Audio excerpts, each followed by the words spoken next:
The ministers designate for the Interior and Attorney General and Minister for Justice have appeared before the Appointments Committee of Parliament. Mr. Ambrose Derry and Madam Gloria Kufu were quizzed on issues relating to national security and delays in the justice delivery system. The Interior Minister designate, Mr. Ambrose Derry, was the first to appear before the committee on his second day of sitting. Mr. Derry, a lawyer, has served in various capacities such as Deputy Attorney General and Upper West Regional Minister. He was also a Deputy Minority Leader of Parliament. He answered questions about security and his plans to prioritize the National Barracks Regeneration Program that will ensure decent accommodation for security officers. We have stated in our manifesto that there will be a National Barracks Regeneration Program. And yes, PPP arrangements, one of the options.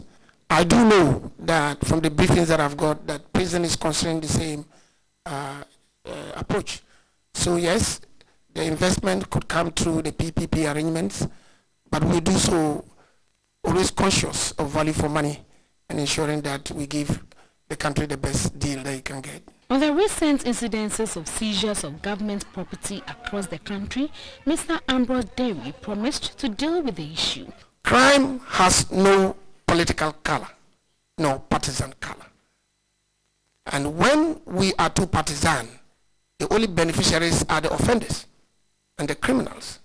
And what is going to happen is that Ghana is not going to be the safe place for the necessary economic activity resulting in the economic development that we want.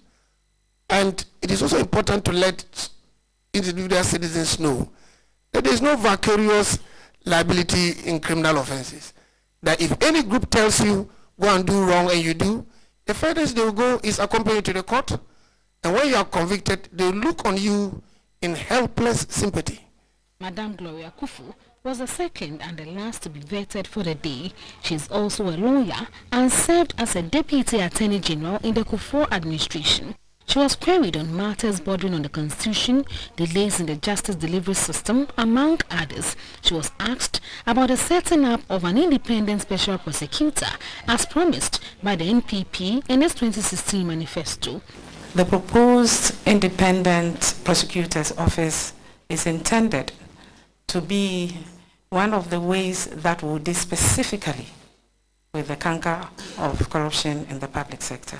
It is true that by the Constitution, the Attorney General has the power to prosecute criminal matters, but it also has the power to delegate that authority.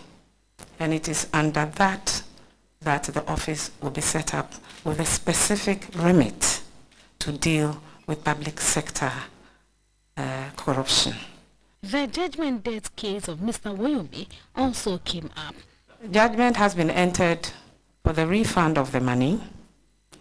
Efforts to recover the money have been inundated with many applications. My understanding is that the execution process has been stalled with all these processes. I will go to office and look. That is why I said in the beginning that I cannot make categorical undertakings that if you give me approval tomorrow, I can recover the money, because this is a matter which is subject to litigation. I can only say that when I get there, I'll study the file and see how quickly we can recover the money. The Appointments Committee of Parliament will continue on Monday, the 23rd of January 2017. Ready for the phone? GBC 24, Accra.